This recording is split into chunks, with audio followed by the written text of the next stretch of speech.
I may not know the color of the sand on Mars, but brother, I can tell you why the great bird sings no matter what the weather brings. 'Cause he can fly, oh, and so can I. And even though he cries his tears, the words he sings you may not hear. He sees the sunlight like his own, his soul will guide him home.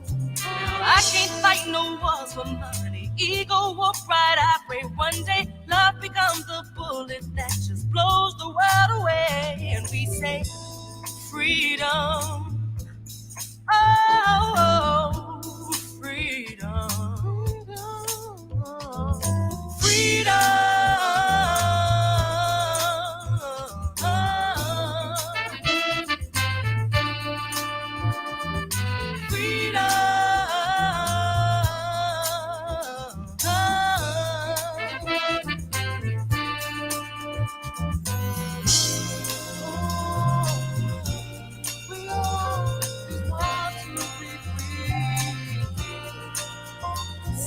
All the blues and bitter rain, I know that somehow seasons change. The color purple has a way of blessing us with better days. We've gotta heal, sister, for real. Inside of each and every one lies the memories of where we're from. Pyramids amongst the stars is who we are. Keep in mind the only jail is just the prison of ourselves. The truth lies in our footsteps, so we must never look away. We must pray freedom. Oh, freedom. Freedom.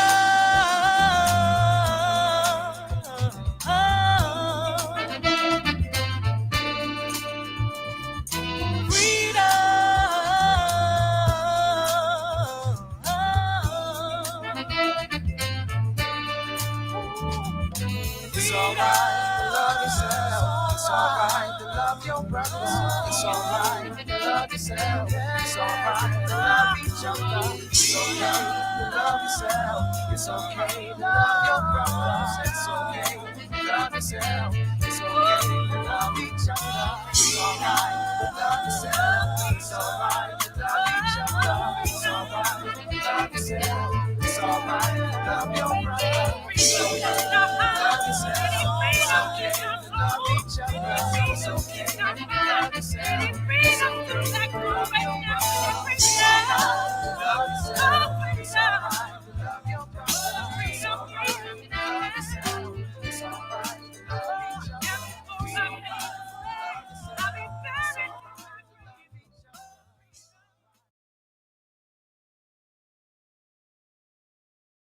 Look, I had my mic muted and I was running my mouth already, family. So peace and love to the family who is in the building. I see all of you, family. I see Artie with the black fist in the air. Black fist in the air to you, Ayapo. Black fist in the air to you, Artie, and everyone under the sound of my voice. Queen Mother Althea, I see you, Queen Mother, in the building. Queen Virgo, peace and love to you, beloved. I see you in the building. You know, you just said Black Power, Dr. Maat, peace and Black Power to the chat. You said, Dr. Maat, my daughters and I were just talking about what a real warrior woman is, and you are our first pick. Thank you for the example, Ashe. Thank you for your words. Thank you for your words, Queen. Appreciate your words. I see Brother Rob is in the building. Brother Steve is in the building. Miss Old Lady's in the building. My young warrior Ryan is in the building. Who do I see else? Who else is in the building? Somebody said Mega Collard Green. I don't know if Ray is in the building. Brendan is in the building. Brother Rob is in the building. Brother Carter G. Goodson is in the building. Mr. Soul. And I see my beloved brother, Kevin C. is in the building. So family, thank you so much for tuning in. Please share the show. I don't like saying show because when you think of show, you think of showmanship. When I log on, I'm having a build with my family, Ashe. So family, let's share the build, right? Share the discussion. All right. So tonight we're talking about I'm posing the question. Are we raising intelligent warriors or dysfunctional servants? Baba Emotep will tell you he's in the back, he's backstage, and he'll tell you. At first, I said, "Well, I want to call the show, are we raising kings or queens or ends and bees?" And then I said, "Okay, I don't want to do that. So let me think of a better title." So the title is, "Are we raising intelligent warriors or are we raising dysfunctional servants?" All right. Are we raising dysfunctional servants? So let me kind of tell you where this is coming from, and I'll bring Baba Imhotep in. So in Baltimore, on Fox 45 News, they have a segment called Project Baltimore. And what they do is go around and they've been exposing, Baltimore City schools. Oh, the teachers are changing grades. A lot. They've been exposing the corruption in the Baltimore City schools. And I know it's probably in all urban cities, but what I'm talking about particularly is Project Baltimore, okay? And they're going around Baltimore and they're shining a light, okay, on the dysfunction or the corruption in the Baltimore City schools. And so now there's this lawsuit family going on, okay? And it says right here, civil rights attorney Benjamin Crump joins lawsuit against Baltimore City schools.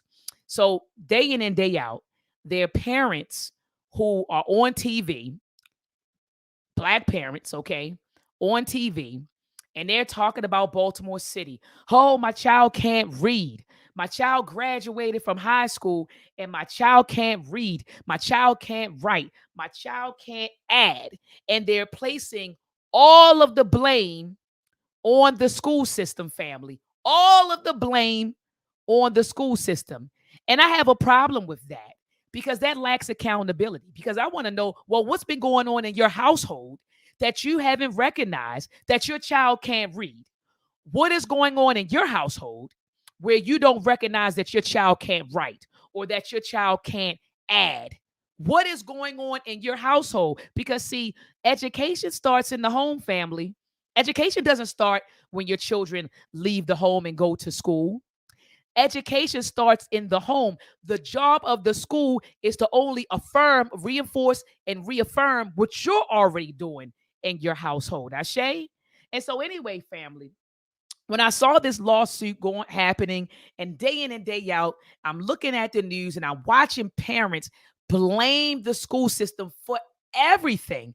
I said, where is the accountability? And so this is going to be a discussion of accountability today. And so I'm going to bring on Baba Imhotep, the founder of PLM, Pan African Liberation Movement. Peace to you, Baba. How are you doing?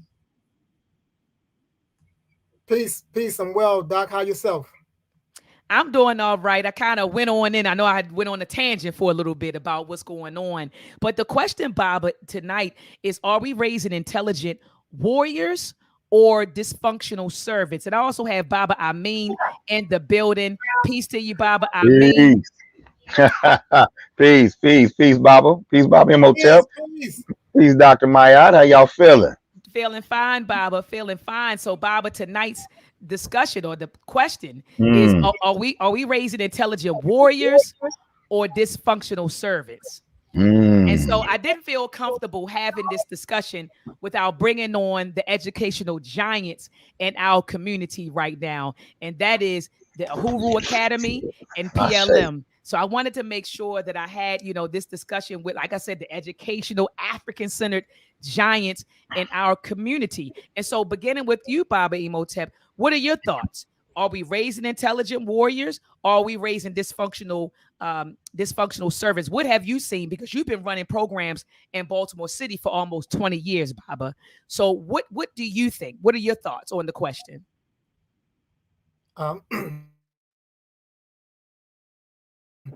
First, I think that the type of answers that we need can only come from the hard questions, and oftentimes the hard questions are misinterpreted as an attack against someone. But I think that is a great question, and I'll answer it this way. Largely, to a great extent, we have fell victim to the belief that public education is totally and absolutely responsible for the development of our children. And because we have fell victim to that, we have become complicit in the underdevelopment of our children.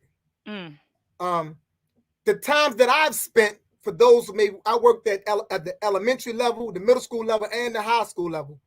And what I have witnessed is that Black children, vibrant, energetic Black children, are being denied an opportunity to develop into their higher essence. And because they're being denied that opportunity, because one, as parents, we miss the mark in understanding our total responsibility. Beyond just raising the child, we must also rear the child. And we have relinquished the rearing part to the miseducational system. And because we have relinquished it to the miseducational system, we in turn have created children that's not operating at the highest level. And because they're not operating at their higher level, we see the dysfunctionality and the subservitude manifesting in a lot of their behaviors. Absolutely. Absolutely. Baba, I mean, what are your thoughts? And great point, Baba Imhotep. You know what I'm saying? Really appreciate that. Really appreciate that, Jewel. I feel that as far as the question, are we raising intelligent warriors or are we raising dysfunctional servants? We're unique. We're in a unique situation as Black people in America because, of course, we know the two things our ancestors wanted most after slavery was land and education. We understood that whatever we got, we had to get the right type of education to keep it, a relevant education. And I think since we've gone through this integration period, what I'm saying, what's relevant education becomes a question. When inclusion became our primary goal, then it kind of changed how we were rearing our children at home. When you had genocidal attacks on the Black family, we're the only group in America that has to fight the system while getting educated by the system at the same time. And as the Black community comes under attack, then of course our ability to provide our children with a stable education comes under attack as well. When we're fighting poverty at home, then you're in a position where now, okay, I'm working all day, I'm working 2 jobs, or maybe a single parent, or even some 2-parent households where they got to work 2-3 jobs. Mama has to work. Now we're relying even more on the system, right, to stand in and be more than just a school, more than just a place that provides the 3 R's, reading, writing, and arithmetic. You know what I'm saying? And so the more dependent we become on these systems, right, then the more when these systems fail, because they've never been designed to empower you in the first place. So now that we rely even more on them, then the impact is going to be that much stronger. Because what our great grandparents had was when you came home from school learning about this and that, Christopher Columbus, whatever, they still can put you to the side. I'm gonna tell you something. Whenever you go out there, you got to work twice as hard just to get half as much. Let me tell you what you're really about to deal with, right? But now we have a generation that says, hey, just grow up, get a high school diploma, go to college, and you're gonna get a good job. It's post-racial. It's all good. And so now everyone has an equal shot. So now when your child goes to school and they're failing, it's something wrong with your child. Absolutely. Then it's something wrong with you. So where's the solution, right? Well, the school's doing everything it can. It's on you. It's these parents. It's this, it's that. So yeah, culturally, we have issues in our community. Absolutely, especially in the working class portions of our community. And are those problems going to be reflected in the school? Absolutely. But it's called public school, owned by the public. And the public should have the power to adapt, to help the public school adapt to the issues in the community, rather than the public school staying the same, being made even more irrelevant to what's going on in the community. And we see the situation that we have today. Absolutely. Absolutely. So Babas, let me ask you this. How should I want you to speak about parenting.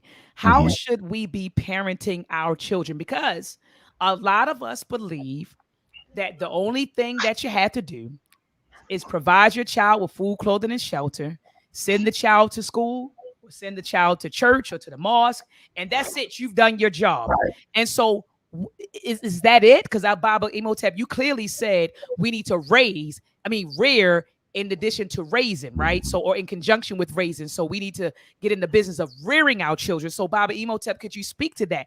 What does that look like inside of the home, actually rearing the children? The first thing I would add to that is I often tell the parents that I deal with is I have a saying, and what I say is this: to parent is to cultivate. To parent is to cultivate. So what's to take place in the home is internal development of that child. I look at it like this right here. So in the Key Congo tradition, our ancestors believed that each and every one of us are born a son, S-U-N, a living son. But the brilliance of the son is cultivated first by the family situated within a community.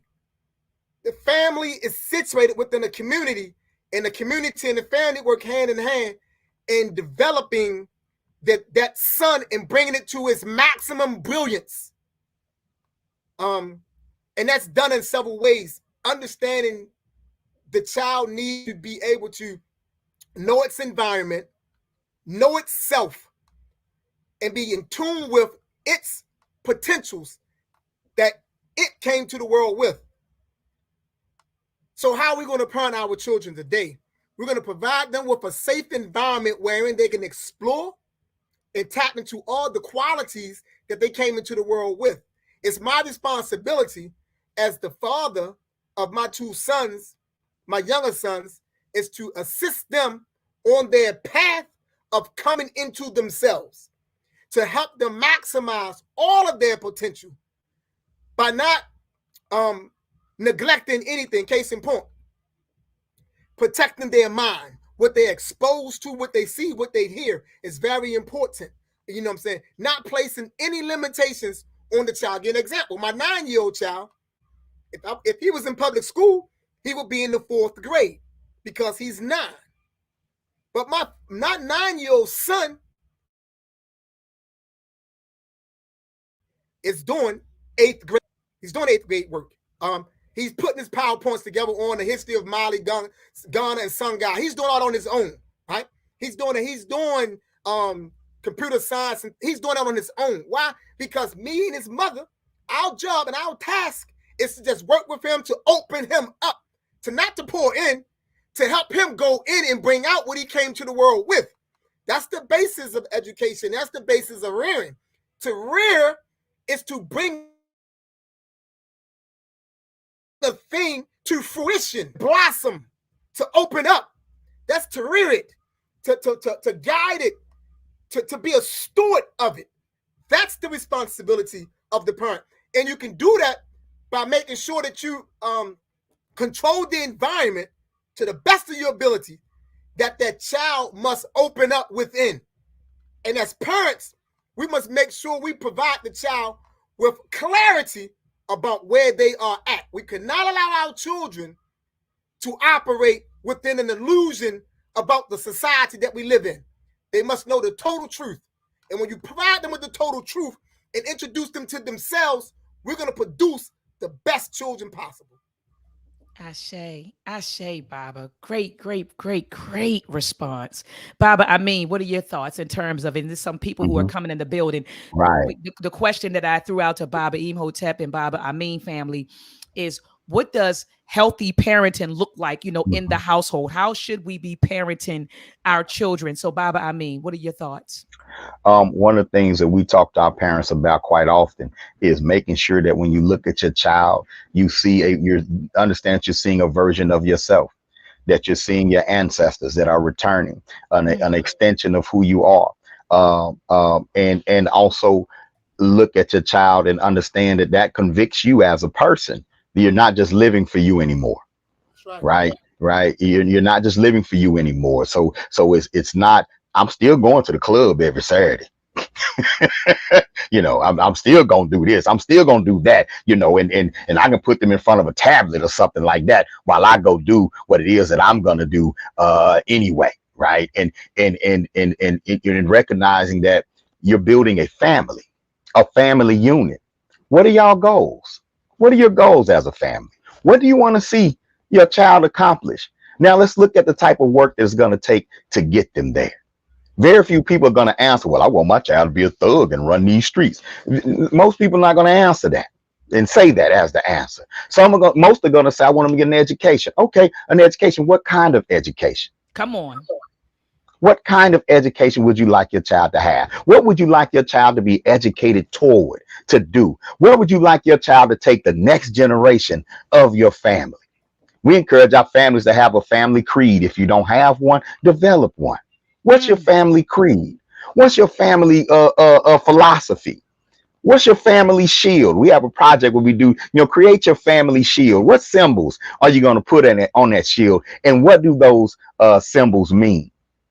Right. And so when I talk to parents, I have more questions than I have answers, because I feel like there are a lot of questions we don't ask ourselves because we haven't been taught to answer the questions, because most of us came through public school, too. So we haven't been taught to ask ourselves these questions. Right. And then sit down and say, OK, well, what type of work do we have to put in? Right. And don't call it a sacrifice. I'm sacrificing all this for you. No, you're contributing. You're a contributor to your own greatness. It's not a sacrifice. It's an investment. You're investing in your future. Right. And so just trying to get that mentality and look at raising children as something to look forward to, not as a burden. Powerful, Baba. Powerful. Well, let me ask you all this, because I noticed that the two of you have done this, and I took a page out of your books, and I've started doing this. Why is it important when you're operating, educational institutions or programs for children, that you interview the parents? I noticed that both of you said this to me separately, right?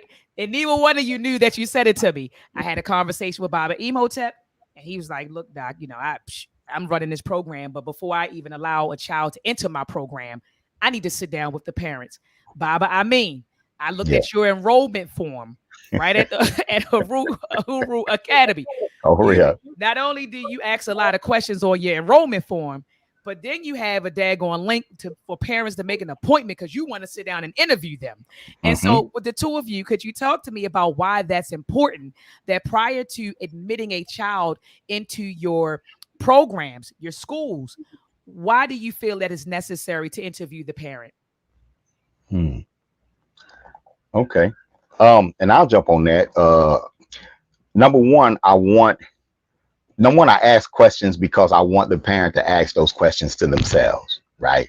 Right. And so when you go to my enrollment form, we're going to ask you, like, for example, which one of our 4 pillars stand out to you? And our 4 pillars being spirituality, knowledge, freedom, transformation. Which one stands out to you and why? Right. And it's also because we're about to engage in a conversation. I want you to understand what it is that you're signing your child up for. I remember in Bob Imhotep, you may have had this experience as well. People will sign up for the Uhuru Academy like we was an alternative school. Right. Like, it's like, hey, he done cussed out 3 teachers. I ain't got nowhere else to take them. I'm bringing them over there. Right. The next thing you know, I'm getting a call. Why are you coming home talking this black stuff? Oh, you didn't really look at the. Oh, you don't understand who we are, do you? Right. And so I want you to gain an understanding, number one, of who we are. But then number 2, right. This is my baseline stuff. So if you can't get past this baseline stuff, if you got a problem with him or her learning our story, if you have a problem with me asking about African proverbs, that sort of thing, we probably don't need to take this process any further.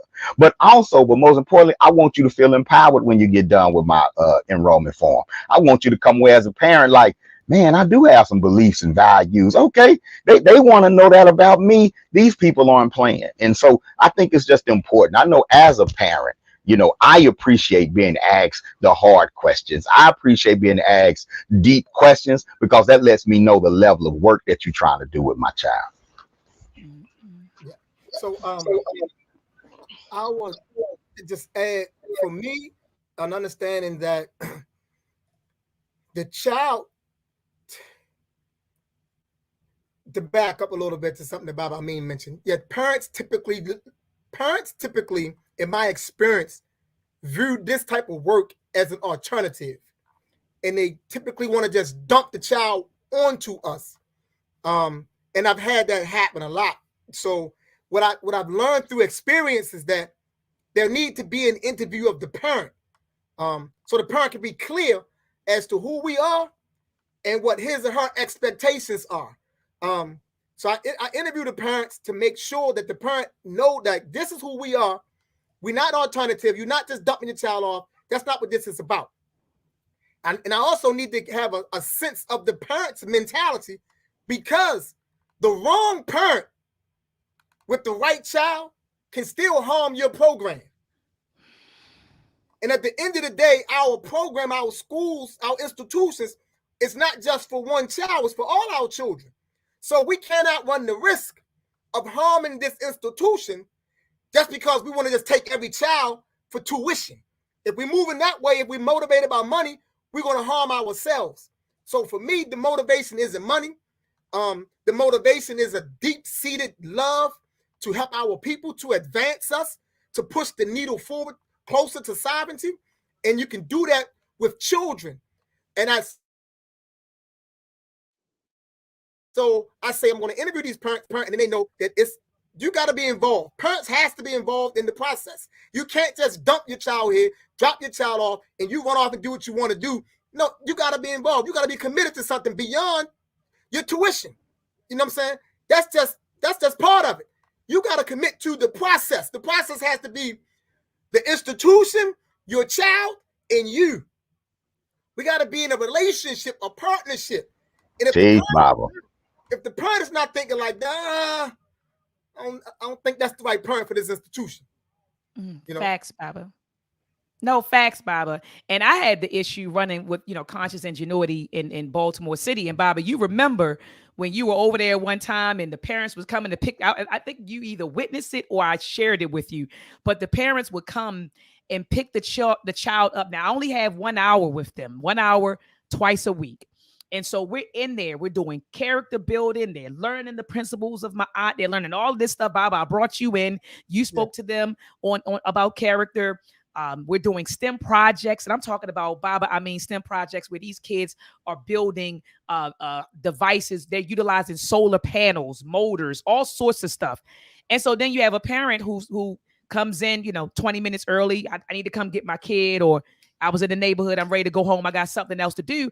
And the child is like, man, I couldn't even finish my project because mom and dad are coming to pick me up early. And Baba, it was just looking at some of their faces sometimes. It was very disheartening that we're in the middle of building something and producing something, and mom and dad are coming to pick you up because mom and dad don't really see the value in the program and what we're exposing their child to.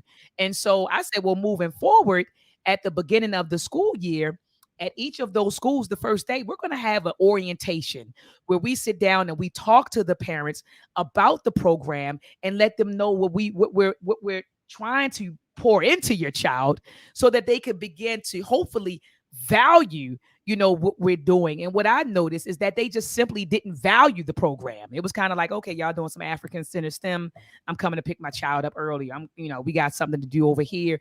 It wasn't valued.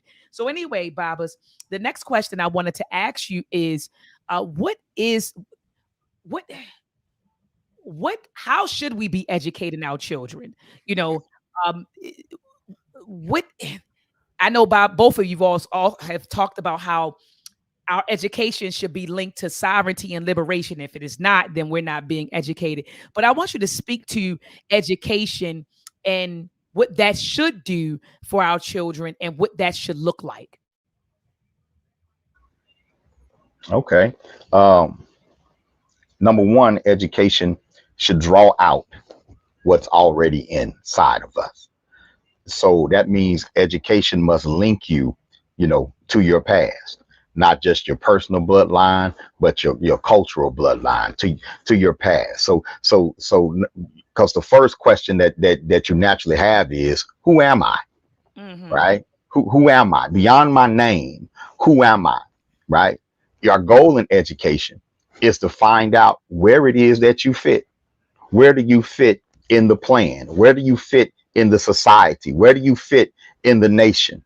Right? Where do you fit in the bigger scheme of things? But not only that, right? What is the best environment for you to be comfortable practicing good character? Mm. Right? Right? So because a lot of times we're out of character when we're not in a safe space. Not being in a safe space can move you out of character. Unfair expectations can move you out of character. Watching all the pep rallies for the athletes, but no pep rally for the STEM students can move you out of character. You understand? Glorifying gangsterism can move you out of character, right? So because children are impressionable, education should draw out and teach me about myself and how I fit and thrive in the environment around me. That looks like schools that have nurturing environments, schools that make assumptions, positive assumptions about children when they walk in the door. In other words, when you go into the public school system with black children, is here's this population that don't want to learn. We got to civilize the savages. It's a very civilized the savage kind of attitude. Whereas an empowered child walks into an environment that says we are fully vested in you. We Mm. believe in you. We're vested in you. You're gonna be great, and failure's not an option. And even if you don't make it in this program, we're gonna find the program that's for you, rather than saying if you don't get your high school diploma, you're gonna end up dead or in jail. That's not an education. Mm. That's That's not an it, Baba. education, right? That's a training. That's saying this is the path we prescribed for you. Most of you won't make it in this path, but those of you who don't make it in this path, you're gonna fall into here, you're gonna fall over there. No matter where you go, you're gonna make one of us some money. Mm. Right. And so education looks like a classroom that where you see faces that look like you on the wall, a teacher that enjoys what he or she does for a living so much they do it for free, but they do it so good we pay them for it. Right. And it looks like a clear destination. When a child says, I want to be a doctor, okay, you are a doctor. Now let's put a plan together that's going to get you there. We ain't finna dream about it every day. We finna put a plan together. So if you change your mind along the way, we just modify the plan. Mm. And so that's my tidbit on what I feel like that education should look like. Baba, that's beautiful. That was beautiful. Baba Emotep, what are your thoughts? Yes, Baba Amin pretty much he summed it up very well, beautifully. The only thing I would add, not even add, just emphasize, is when I think of education, I think of it like this. My orientation is always to pivot from what we did when we was left alone. Right. So I look at how we were before other folk meddled in our lives. Our education wasn't something that was demarcated and set aside from family and community. So for me, I approach it from that perspective. And then I ask the question, what was the African family seeking to do with the African child? And it's very simple. The African family situated within the context of a community sought to cultivate and foster the divinity within the child. That's the reason why when we start looking at all Yes, the programs sir. and we start reading the stories, it's an emphasis on us being at our best and being upright in how we conducted ourselves. How we conducted ourselves. Because once you take a child and you introduce the child to his or her natural potential, introduce him or her to his or her natural potential, and help him or her come to understand that it's his destiny to be at an apex as an individual, as a human being, nothing can stop that child. Nothing can stop that child. When we introduce our children to the natural divine power that they come to the world That's with. right. That's right. Nothing stops them. And the way we do that is by what Baba Amin just laid out, helping them to see the things around them, creating the path and making it clear. What we have allowed to happen, we have allowed so much confusion to become normalized. Come on, Baba. The confusion that becomes so normalized, and the standards of education have been reduced to regurgitation. So those who can regurgitate the best, we say are intelligent. Yep.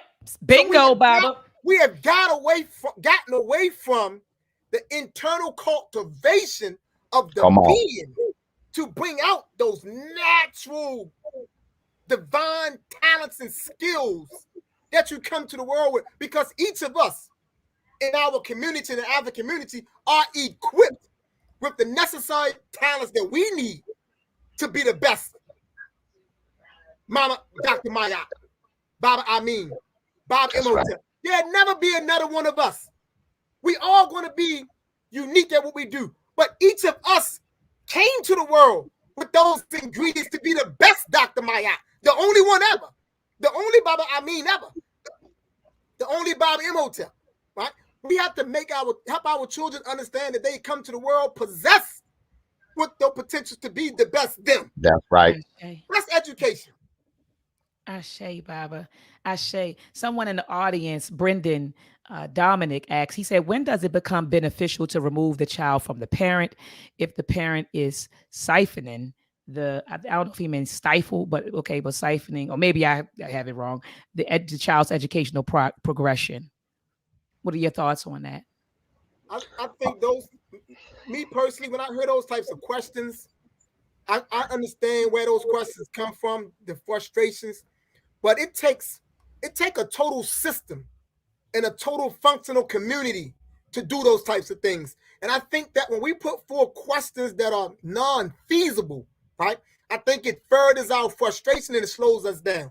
We haven't built that level of infrastructure to be able to go in, you know what I'm saying, and operate and do that. We're not even at that level. We're not even organized at that level yet to even function that way. Although it's ideal, it's just not practical, in my opinion. Baba, Baba. And I concur, because who's doing the removing, and then where is the child going? Yes. And that requires an infrastructure, that requires a village. I'm an educator and I've needed help with my children, not that I was stifling or anything like that, not intentionally, but sometimes my workload was stifling my own biological children's development. I can admit that, eat freely and openly. Everybody's baby had they Baba except them. And I needed the village to step in, and be the village and be there for my child. I needed other brothers to be there for my sons to talk to, other sisters to be there, because, me and Mom and Koyo attached at the hip. I needed other sisters to be there to help talk to our daughter. So that's where that village concept is. It's been my experience in working with parents who struggle to support their children's education. When you're a village for the parent, it convicts them too. And when you're effective with the child, I've seen children go home and run off 50 Black history questions to their parents. And next thing I know, the so-called serious parent is in the office like, man, I want to learn some of that stuff too. What y'all doing up here? Man, what's going on around here? And we make it a point to tell our parents, hey, man, let me tell you something. Your success is my success. What you doing? Man, I'm looking for work. Man, how you tried this?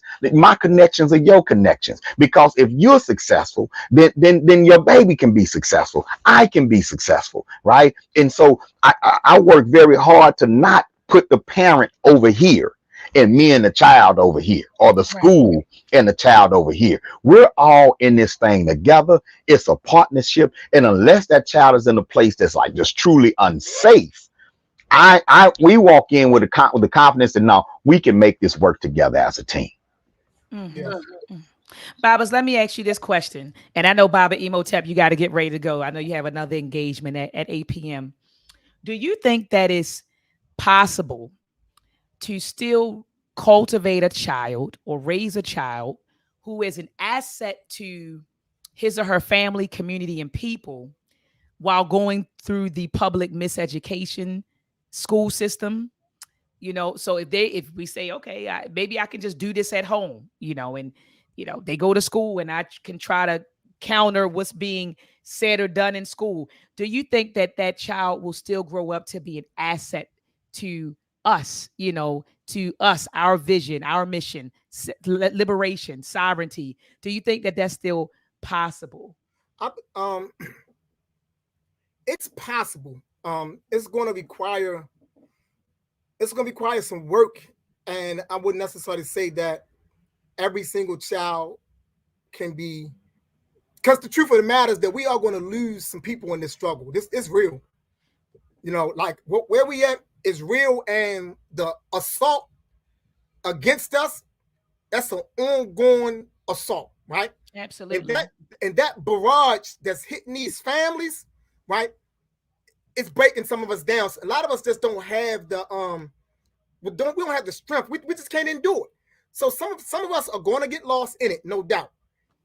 The reason I say it's doable is because I look at myself, and I was one of those children that this society cast to the side, counted out, right?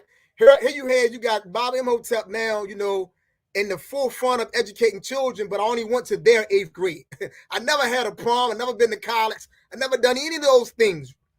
You know what I'm saying? But I authored 5 books, built businesses, done all of that. Why? Because it was something inside me. I realized that it was in me all along. I just realized that, like Bobby was talking about, that I didn't fit their structure. They didn't have the structures in place to help me go in me, to bring out of me, right? And I believe that if more of us who understand step up, then it's enough of us to reach that child. See, I may not be able to reach every single child, but I can guarantee you that child can be reached by somebody. See, oftentimes it's not enough of us who know stepping up. Too many of us who profess to know stay immobilized. We're not really active. So what's happening, it's only a few of us that's actively doing this work, and we get overwhelmed because we got families and all this other stuff, right? So I believe that, like I was telling you when we was talking about the rites of passage, and I was saying a real good rites of passage, if you got 15 boys, you got 15 men. That way no boy can be missed. No boy can hide in the crowd, right? He a pattern to every man. So I believe that if more of us who profess to know, who want to act all intellectual, or who want to be online doing all the debating, if more of us who want to fake in front like we the best, greatest revolutionaries, we the princes of all this, if more of us, you better teach, Bob. If more of us stepped up, on the flat ground and did some ground level work, we can get all of our children. Because they come to the world equipped, right, to bounce back, to recover, to restore, because they African. They Africanity cannot be stomped out. It can be suppressed, but it can never be totally extinguished. We could get in there and rekindle and reactivate that Africanity. It's just that a lot of us not doing the work. Facts. I say, Baba. Baba, I mean, did you want to jump in? Because I was getting ready to ask Baba a question before he left. No, go ahead, because I'm here. So if you want to ask Bob another question, do your thing. Baba, before you go, let's talk about warriors. What does an intellectual warrior look like? I know you probably said, she asked me this question. I got to get ready to go because I want the people to know. Let's tell them about the Asafo camp that we have in family. I'm going to drop the link in the chat. This camp is launching on July the 31st through August the 6th, family. If you're local, if you're in the DMV area and you want your child to join us, please click the link. I just threw it in the chat. And let me put it on the screen for folks to see it. So it's the asafocamp.com. All right. Enroll your child today. I think we only have maybe 3 or 4 slots left. But Baba Imhotep, it's the Asafo training camp. So, Baba, Asafo, a con word for warrior. What does an intellectual warrior, intelligent warrior look like to you? So, great question. What I would like to add is this: for African people, we must understand and link authentic African manhood by definition is warriorhood. Simple as that. By definition, you're a warrior. By warrior, we don't mean rugged. By warrior, we don't mean reckless. By warrior, we don't mean crude. We don't mean that. That's someone else's thinking. By warrior, we mean upright. We mean righteous. We mean clear. We mean focused. We mean courteous. We mean disciplined. We mean purposeful. So we have to instill these things in our boys at the youngest of ages, right? We can't wait until the boy turned 18 and then say teach him to be a man. That's foolishness, right? Because once we identify a male child, manhood teaching should commence. You don't wait until a certain age to teach manhood. Once we identify, oh, it's a male, it's a boy, instantly he goes into manhood teaching at age appropriate level, though, right? So as he's going through his life and he's growing up and developing, we are teaching him what it means to be a man. So now these young boys that we have from ages 12 to 14, that's a crucial time period. So if you're not getting in there and really dealing with them, they can really get derailed. That's right. So the Asafo training camp, 9 a.m. to 5 p.m., Monday through Friday. We're going to get it in. They're going to get character development. They're going to get history and culture. They're going to get basic survival. They're going to get self-defense. They're going to get exercise, Bible. We're going to have them out there. Their physical fitness. They're going to get all of these things right here.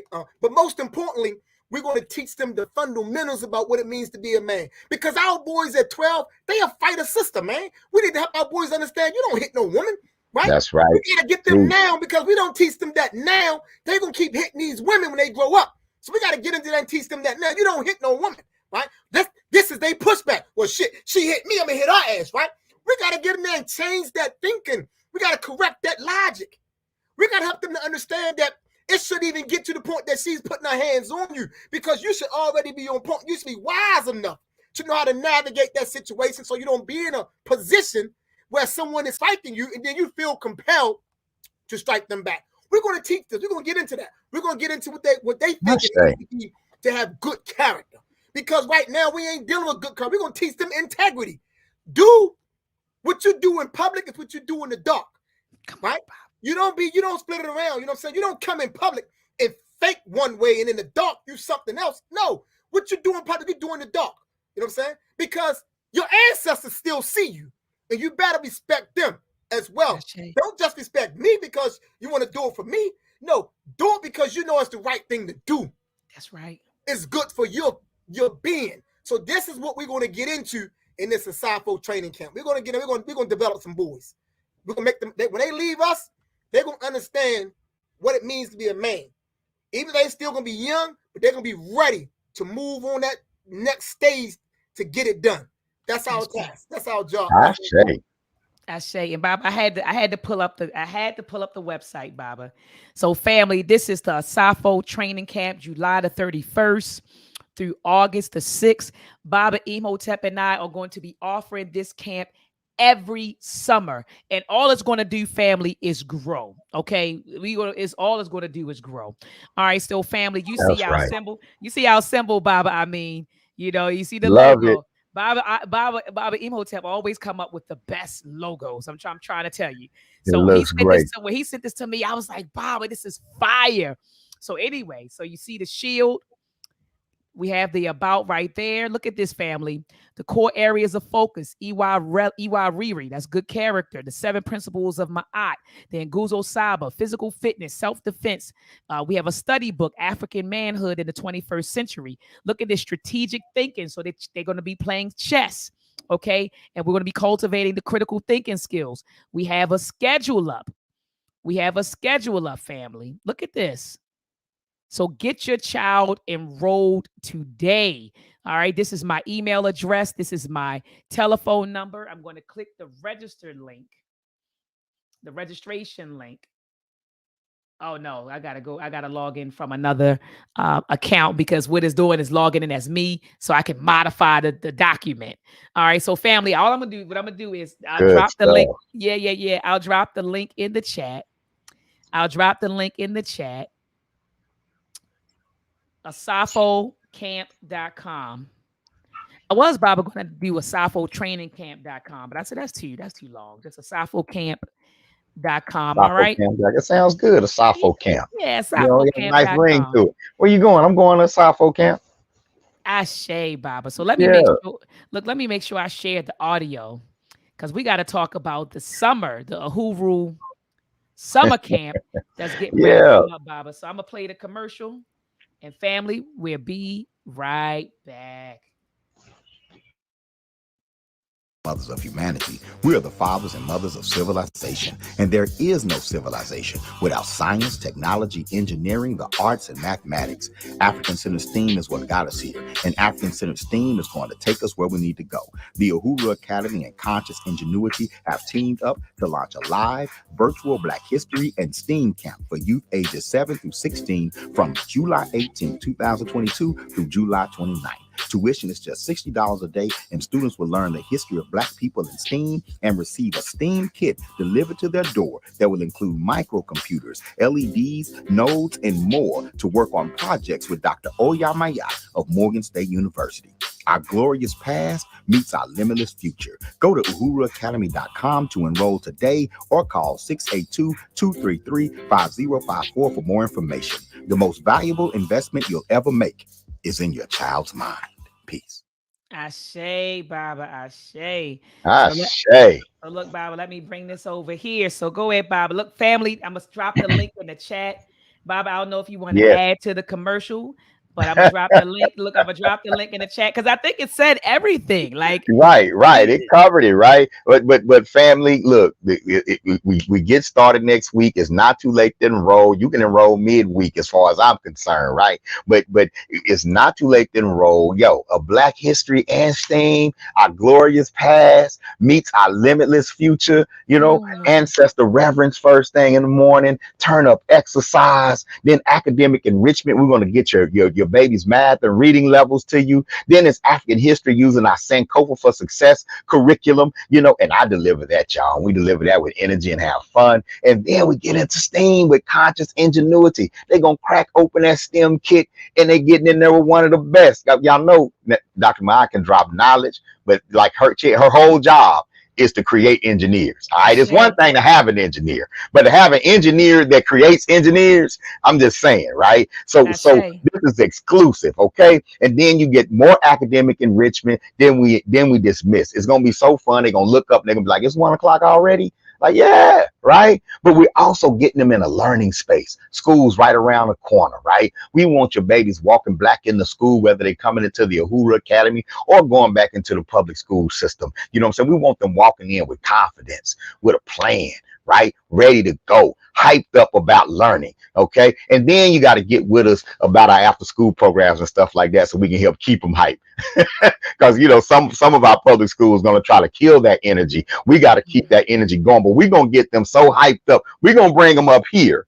So if the school system start knocking them down, they'll just come down to right here, but they won't be below the floor. All right. So please, hey, check us out. All right. Go to uhuruacademy.com. The link is in the chat. If you don't have a child to put in, we have children that want to be in. We have families that want to put their children in, but are struggling with resources. So you can also donate and sponsor. All right. And your sponsorship dollars will help us purchase more STEM kits. It'll help us lighten the load on families that are serious about it. But y'all know how it is, right? If it's a recession in America, it's a double recession in Black America. You know what I'm saying? So let's come together as a family and let's make this thing happen. All right. I'm looking forward to it. I'm so energized about next week. I was late tonight because I was talking to a parent not only enrolling in the camp, they're enrolling in UA online in the fall. You know what I'm saying?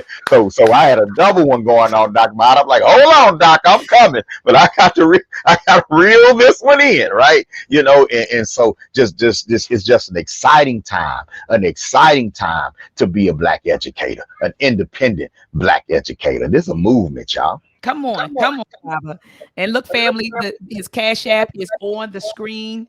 His Cash App is on the screen, $Uhuru Academy. So even if you say, well, look, I don't have a child to put in the academy. As Baba just stated, there are parents who want their children in the academy. They want their children to participate in the summer camp. They just don't have the money. So you can send whatever you need, $20, $30, $50, $100 to $ Ahuru I say, Academy.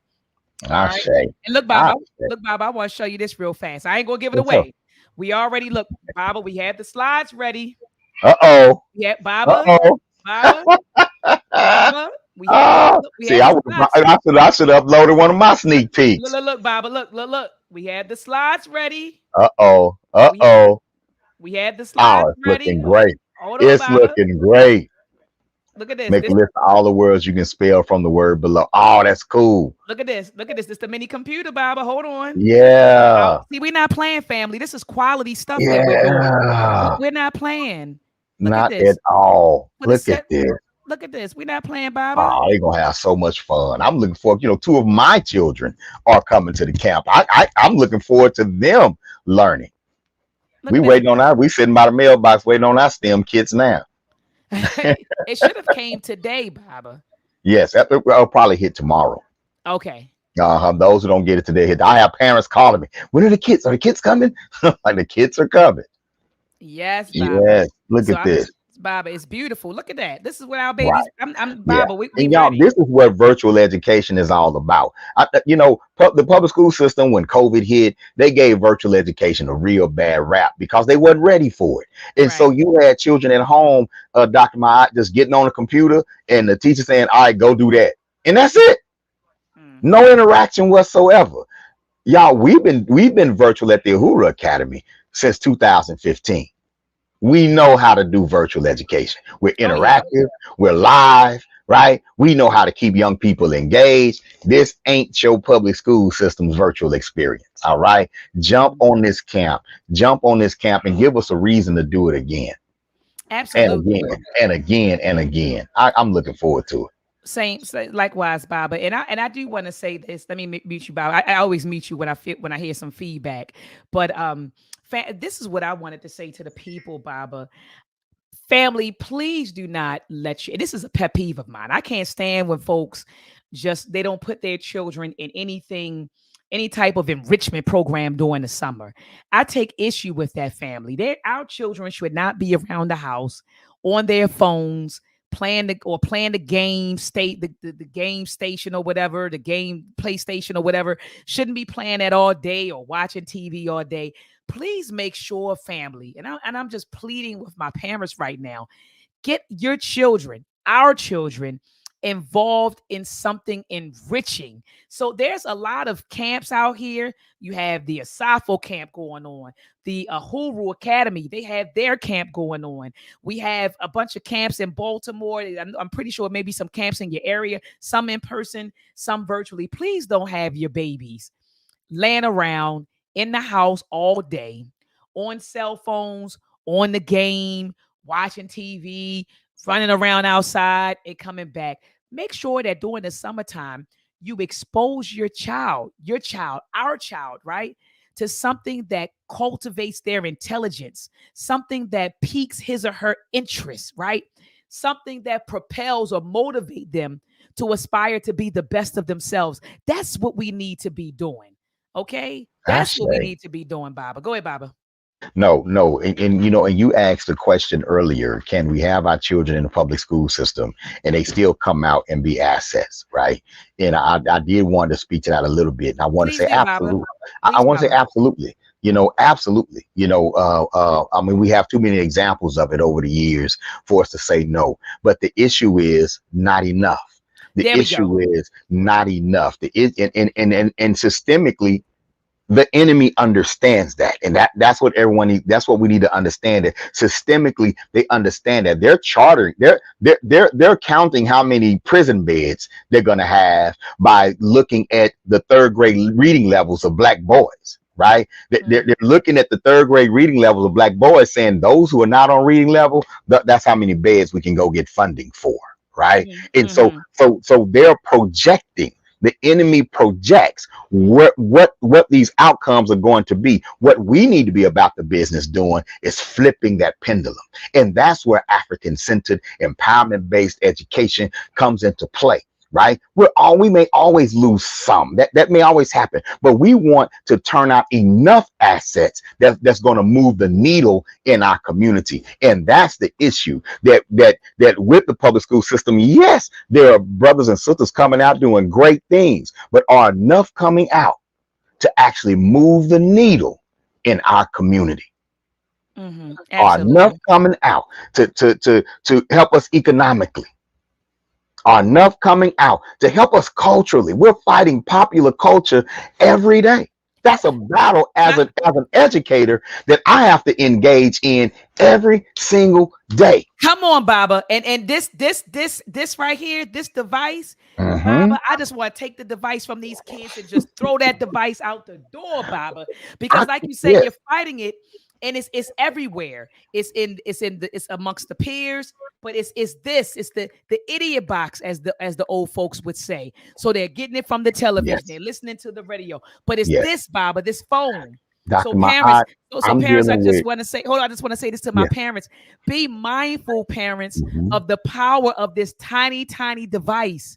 Be mindful of the power of this tiny, tiny, tiny device. The internet will expose your child to all sorts of filth.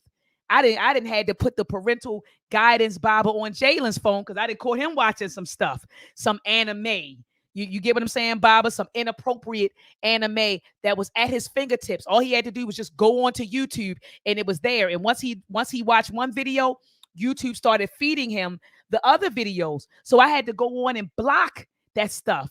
So we got to be mindful of the influence that this tiny device has, the social media platforms. I have a godchild who was on TikTok, and I didn't know in TikTok they have these rooms that you can go into. And one of the children went into the room, Baba, and uploaded pornographic photos in the room. And so my godchild ended up telling Jalen came back and told me, and of course then I had to call and talk to her mother about what we discovered. So this device, if you're not careful, parents, it will expose your child to all sorts of filth. And so we have to remember that our children are impressionable, and we have to be diligent. Is it diligent or vigilant? I'm trying vigilant and diligent, Be and both and of what, them. yeah, be both of them, and what and what we allow them to see on this device. Baba, go ahead. I know you wanted to chime in. I just want to make that plea to the No, no, parents. no, no. And and we try to utilize the technology to our benefit as best we can. But parents, if your child has access to these devices, you have to be under control. You have to control what they're looking at. You have to know. You have to have every password, every username. All right. You have to be able to hack their phones. You have to be able to track it, the whole 9 yards. The number one cause of depression among teenage girls right now is Instagram. I didn't It's know that, social Baba. media. Yes. I And when we talk to our high school girls, they tell us that Instagram depresses them because the so-called beauty standards and what looks good and what I'm saying, the whole internet bullying thing and that sort of thing. It's a lot of pressure for them. A lot of pressure for them that absolutely we may not understand, because to us it's like this is play. But for them, this is reality. this reality, Baba. I For had a them, student. yeah. Yeah, Baba. I had a student who came to my office. This was about 2 years ago, maybe three Hmm. years ago. This was before the pandemic, so we're looking at about 3 years ago. And he shared with me. He said, "Doc," he said, "I don't feel like I'm where I should be, in my life right now." And I Hmm. said, "So I said, what's causing this?" And he said exactly what you just said, Baba. He said Instagram. He was on Instagram looking at people's profiles and comparing what he saw on their profiles to what is happening in his life. And he was depressed about it. So he Right, felt like he should have been further ahead in life than where he is, right. simply because he was looking at photographs of people on the internet. And so I had to quickly remind him, you know, I said, look, these people are only showing you what they want you to see. That's That's right. that's it. You don't see the struggle. Now, some people do show the struggle, but in talking about with the young folks, I said you don't see the struggle. You don't see what they're not. And I said, and what you may be looking at may be a facade. It may not even be real. So don't compare You ain't never yourself to that. lied. Yeah, don't compare yourself 'Cause to that. I don't post when Mama and Koyo looking at me crazy. I post when she give me a kiss on the cheek. Y'all don't see the. I'm guilty too. You ain't gonna see all of that. It's just important that we bring balance and not to run away from the technology. We need to understand it. We need to understand it, and we need to train our children, educate our children to get behind it, be creators and controllers of it. Right. Absolutely. In that way, 'cause if we approach it from a fear-based standpoint, we just make it more attractive to our children. Right. The more you say, Absolutely. don't mess with them, don't touch it, don't touch it. Oh, I got to touch me some of that. I got to have some of that. Is that what I'm saying? And so we definitely have to do that. We have to approach it from an empowerment base. We have, for example, we have two sisters in our school. They started their own podcast and show. And it was Beautiful. all about uplifting other teenage girls. And then they want to launch campaigns where they do memes, positive memes to counter all the negative memes that are out there. You know what I'm saying? And so there are ways we can use the medium to empower, while working on owning our own platforms so we can control the information more. Because those aren't our platforms. We don't own the platforms. Not at all. Not at Yeah, all, Baba. yeah. Not We at don't all. own the platforms, right? Not at all, So Baba. yeah, So yeah. Baba, going into an intelligent warrior, because I know Baba Emotep, he Okay. said it and then he left. What does Mm. that look like to you? An intelligent warrior. An intelligent warrior, uh, for me, because I consider myself an intelligent warrior. An intelligent warrior has wisdom. An Mm-hmm. intelligent warrior is a person who can not only receive information, right, but interpret that information and apply that information, what I'm saying, to their surroundings in an empowering way. An Mm, intelligent warrior knows multiple ways to fight, mm, right? An intelligent warrior can not only destroy, but an intelligent warrior can build. An intelligent warrior understands that war begins with education first. It doesn't mm, begin with the gun. It doesn't end with the gun. It doesn't begin with the weapon. It doesn't end with the weapon. It begins here. It begins in your mind, right? So the intelligent warrior is all about cultivating him or herself, emotionally, spiritually, physically, right? An intelligent warrior also understands that communication, words have power. Nonverbal communication has power. So the intelligent warrior understands that he or she is not just a blunt instrument to be thrown at something.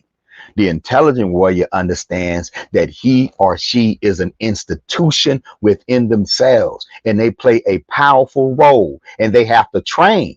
So when the moment comes that they have to act, be it an emotional act, a spiritual act, a physical act, or a mental act, they'll do it without hesitation and do it knowing exactly what they're doing and what the outcome is going to be. mm. Ashe, Baba. That's an Ashe. intelligent warrior. I'm like, did he write this down? Was anybody else thinking? And I'm it's like, on the book. did Baba already have this written down, Yo, Baba? Because that was just fire. Like that was give just thanks. fire. Oh my gosh. What you just said, Baba. You just was Give thanks. Well, I give thanks because I've been taught and trained by intelligent warriors. So I'm Ashe. just describing people that I've been blessed to see along the way. You're an intelligent warrior, Dr. Maat. Ashe. Ashe. You And know, you're definitely an intelligent warrior. what give Definitely. thanks. Give thanks. And Definitely. I've And been mama around and mama brothers. and Mama and Mama Koyo and Koyo's an intelligent is an warrior. intelligent Yeah, warrior. yeah, Ashe. yeah. I've been around brothers in the RBG movement. I've been around brothers in the streets and that sort of thing. And it's always ready to lock arms, right? Always ready to lock it in. And we always have to tell them, like, hold on, think about it first. Before you make a move, let's think about it first. Let's be Mm, wise. No, let's get out there. We're gonna get the crack. Get the crack. You're not gonna get the crack of the day. Calm down, my brother. All calm right? down. Calm down. Calm down. But we can go to the hood right now, right? And teach some youth the truth. We can go uplift some people right now. We can buy an elderly woman some groceries right now. You know, brothers like, we gotta stockpile our guns. We need our guns. Okay, good.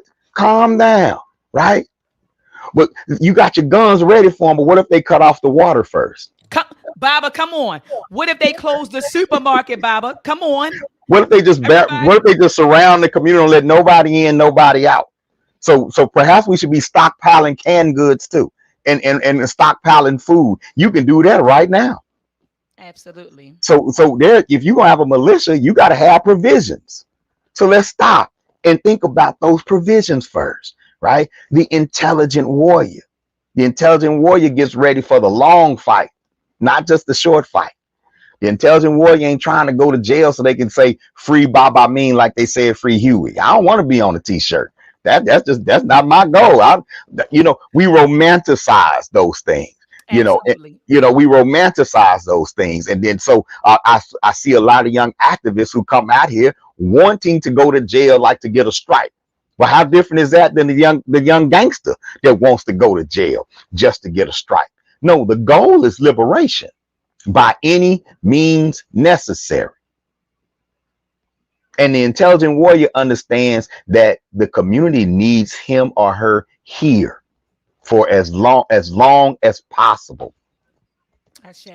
Right. I know what you'll die for. What will you live for?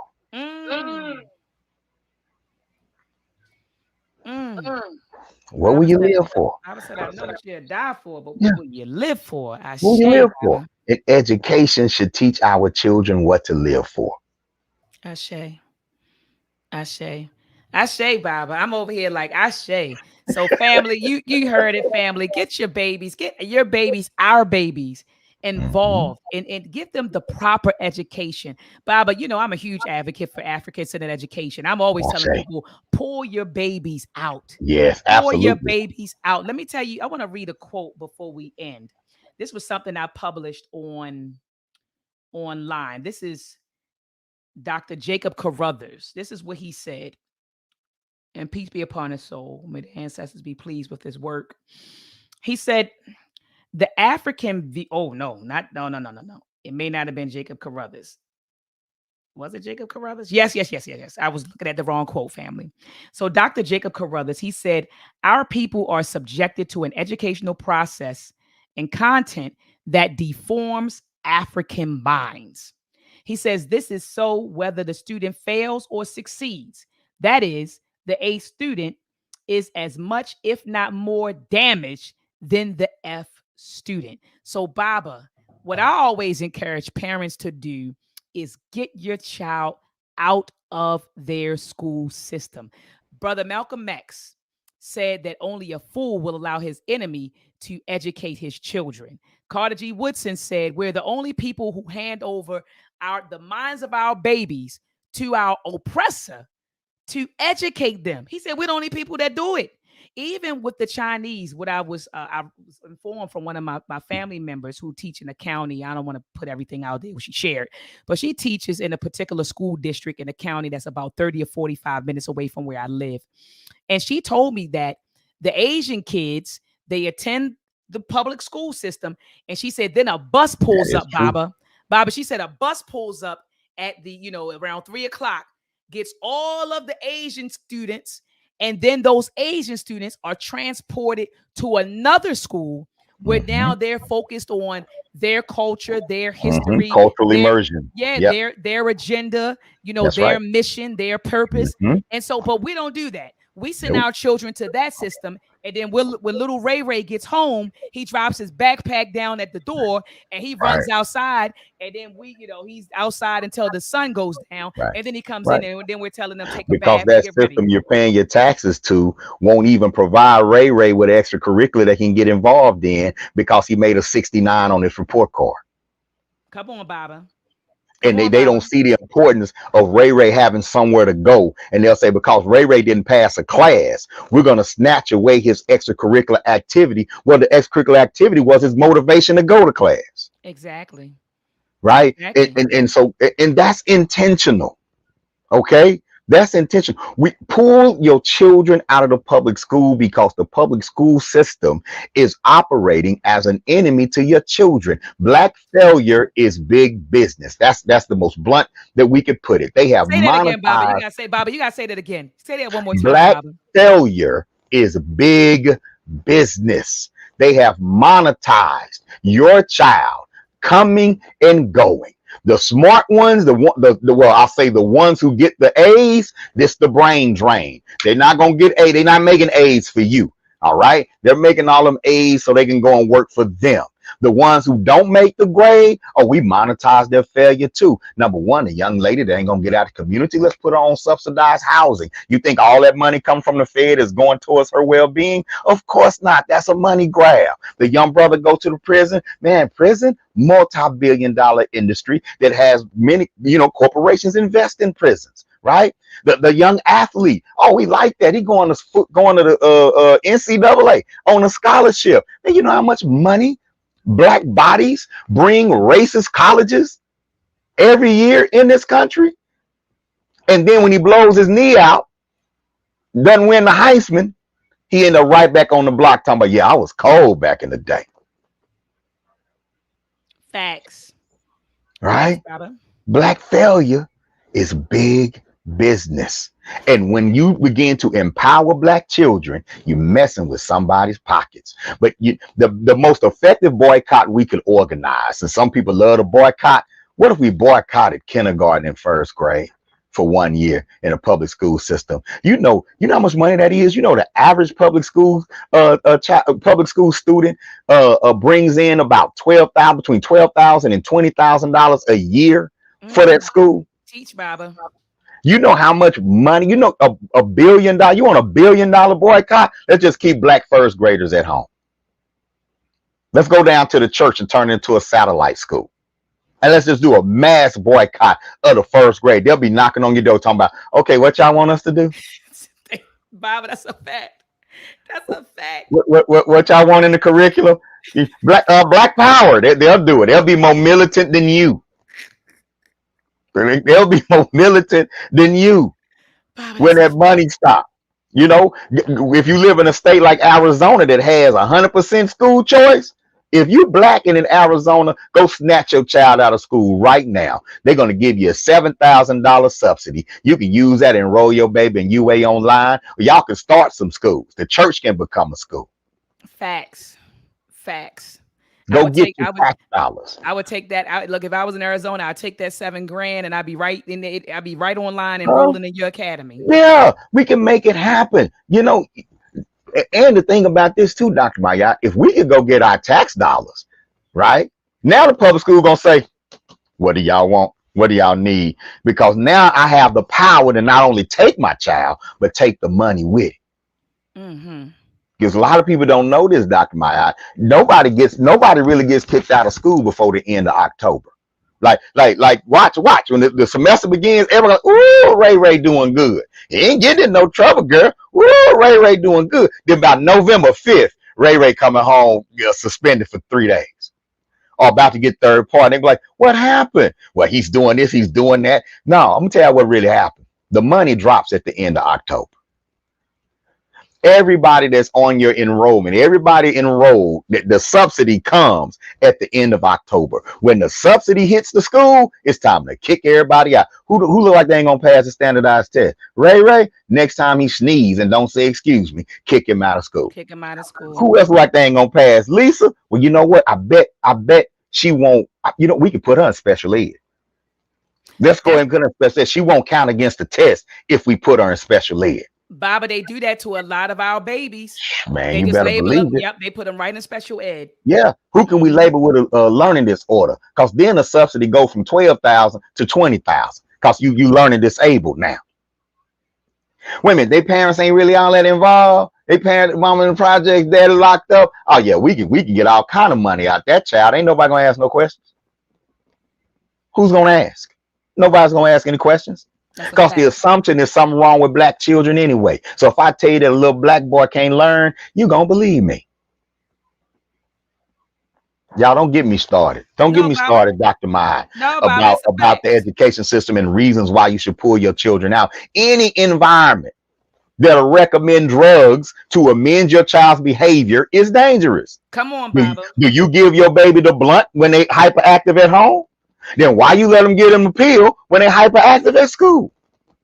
Hell, the blunt is healthier than the pill. Come on, Baba. Don't get Come on, mad about Baba. what I mean. I know they got degrees and fancy certificates on the wall. That don't mean they like you. Come on, Baba. Okay? That don't mean they like you and they care for you and they care for what's best for your child. And they've been miseducated. So a lot of the well-meaning ones will look at you with love and say, we need to put him on Ritalin. We need to put him on the Adderall. They're miseducated because they think that's medicine. No, it's dope. It's dope. That's what it It's is. dope. There's no such thing as a pill that makes you respectful. You either high, it's either a upper or a downer. That's it. And then when they get grown and they say, well, ooh, I'm having anxiety. I drink now because I don't have an Adderall subscription no more, prescription. So now I'm drinking. Now I'm on heroin. Why are you snorting heroin? This Adderall is heroin. What you mean? I've been on heroin since third grade. Mm. I've been taking opioids since elementary school because my teacher didn't, so the teacher could do her job. Y'all put me on opioids, but they called it medicine. Y'all, those are the killing fields. Mm. Those are the killing fields. There's a drug culture. You want your child to learn a drug culture that drugs out of hand. You just saw what happened to white folks, opioid addiction all over the country. They think I'm just saying it, huh? Do we want that too? And they don't give us treatment. They lock us up Come when we on. have epidemics. So That's a those are things we have to think about. They're mistreating and underpaying teachers.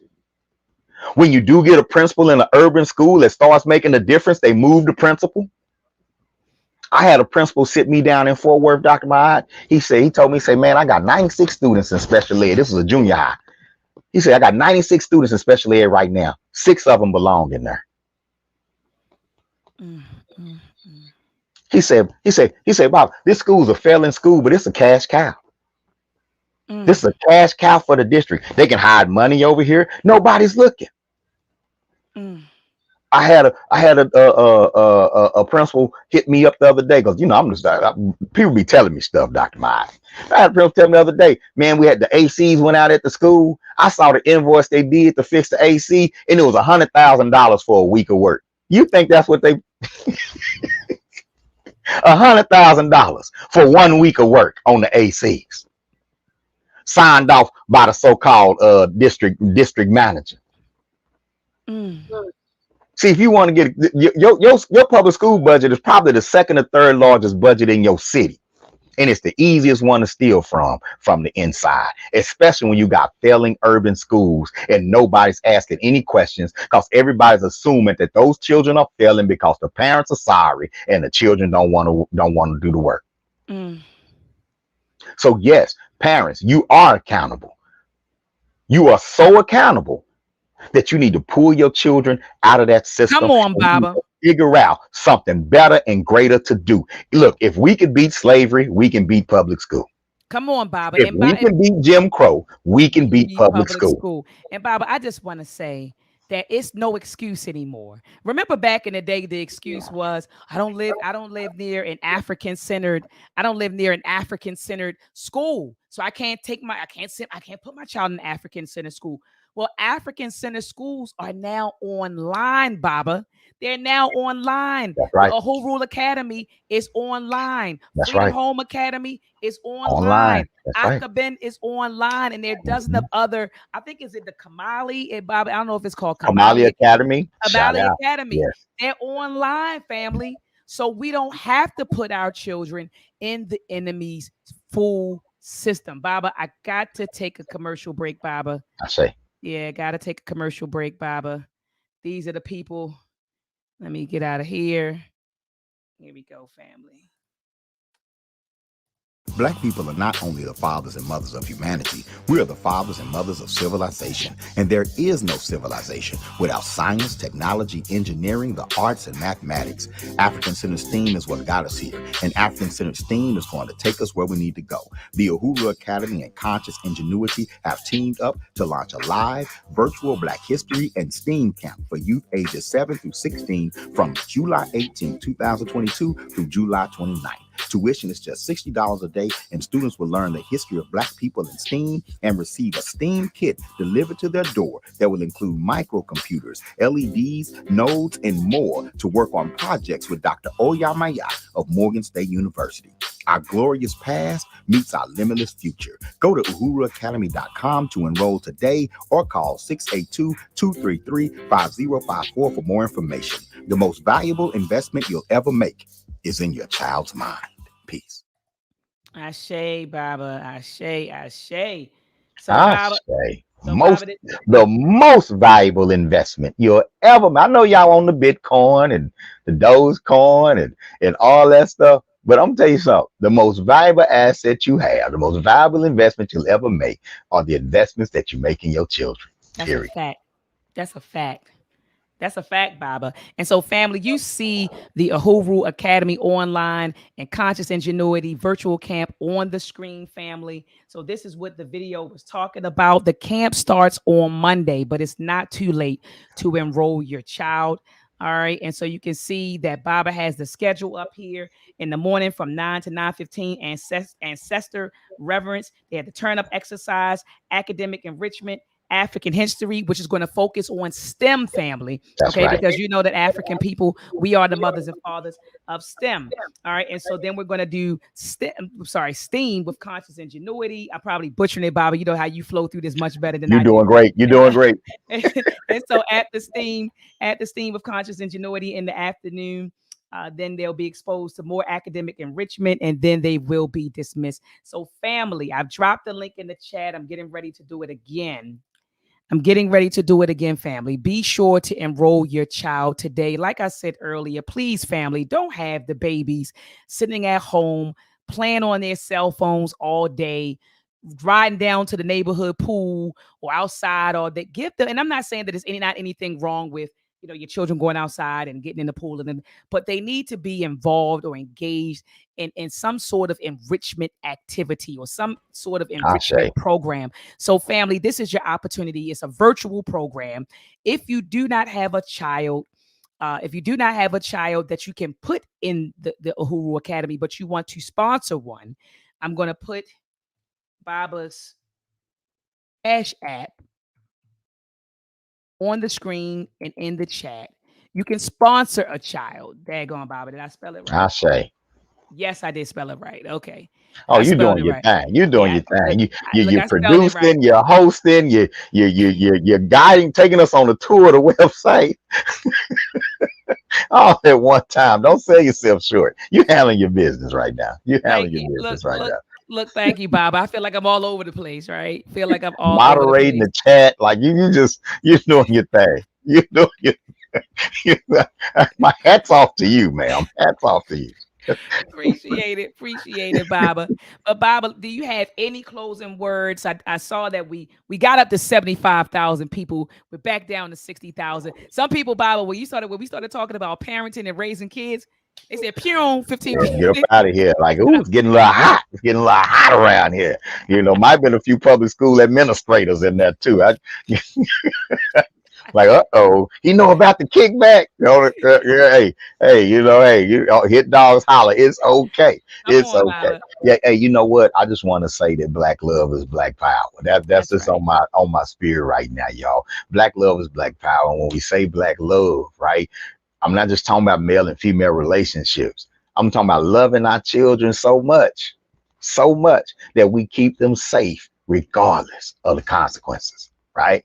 Regardless of who gets mad, regardless if the state say, "Oh, you better do something. You better put your child in this school. You better." No, no, no, no. You work for me. We finna make this thing work. We're gonna educate our children. We're gonna build safe spaces for our children because we love them that much. And that's how we're going to find power. That's where our power is. No one from the outside is going to give us power, make us powerful. It does not behoove them to do so. Everybody's eating off black children except black people. Facts. Facts, Baba. All right. Everybody knows how powerful our children are. They feeding off of their creativity. They feeding off their athleticism. They even feeding off their failure.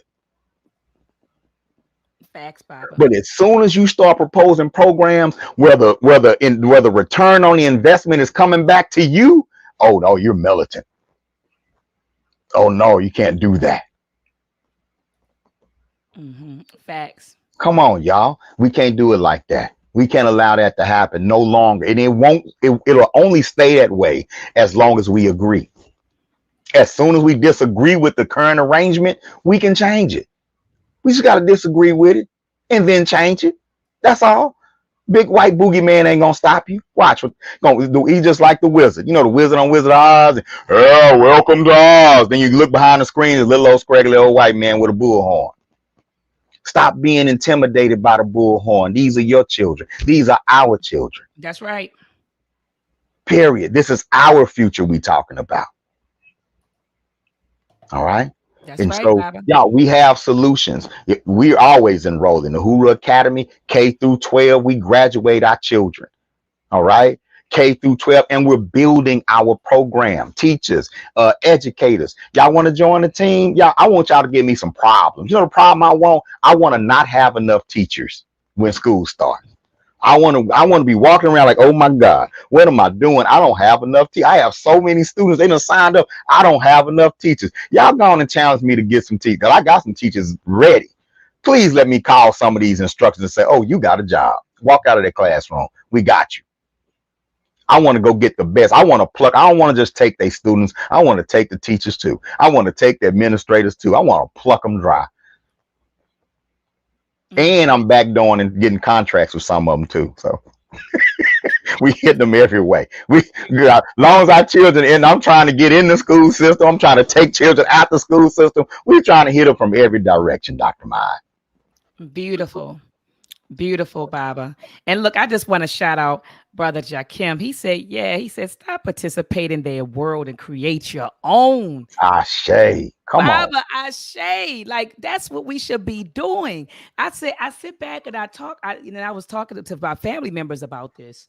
And I said, do you all realize the same system that you complain about is the same system that you go and you maintain? Ashe. You say you maintain it. You work to maintain it. Then you come home and complain about it, right? Right. Like make that make sense, Right. So like Jakim said, stop participating in their world and create your own. Create your own. All the war says use your enemy's resources as your own, y'all. We should be plucking out from over there and building over here. Period. Facts, Baba. Period. We got things to do, y'all. We got places to go, and we can't expect somebody else to help us get us there. And you're already paying in. You're paying your tax dollars into that system. Go get them tax dollars. Let's tax ourselves to build our own system. Why not? Facts, Baba. Why not? All right. Let me go ahead. I want to get this. This is one of my favorite songs. This is going to be my outro. They probably flag me for I say. playing it.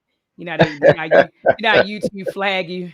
Right. But you know what? Those who are on here live, they get to experience it. So if it Yeah, gets flagged, if it, that tell people, well, you gotta be here live. All right. Got to get the live experience. absolutely, Baba. So this is one of my favorite songs. Actually, it used to bring me to tears when I was in college. So that's showing my age a little bit. But family, we'll be back. Baba and I, we want to we're gonna have another discussion soon. Yes. Maybe tomorrow, maybe Sunday, we don't know, but we're going to have another discussion on the phases of consciousness. Yeah, that's going to be really good. Because Baba and I, we were on the phone, we had a beautiful build, and we were talking about how, like, when we first got the knowledge, we were angry and extremely militant. And so what we both, concluded is that there are phases to consciousness. Yes, and I know that I'm still going through, some right. phases of consciousness. And so we're going to have a build on that, the phases of consciousness. And so that's going to be the next build. Family, thank you so much, for tuning in. Again, get your children enrolled in some sort of enrichment, African-centered enrichment activity. Thank you so much for joining us this Ashe. evening.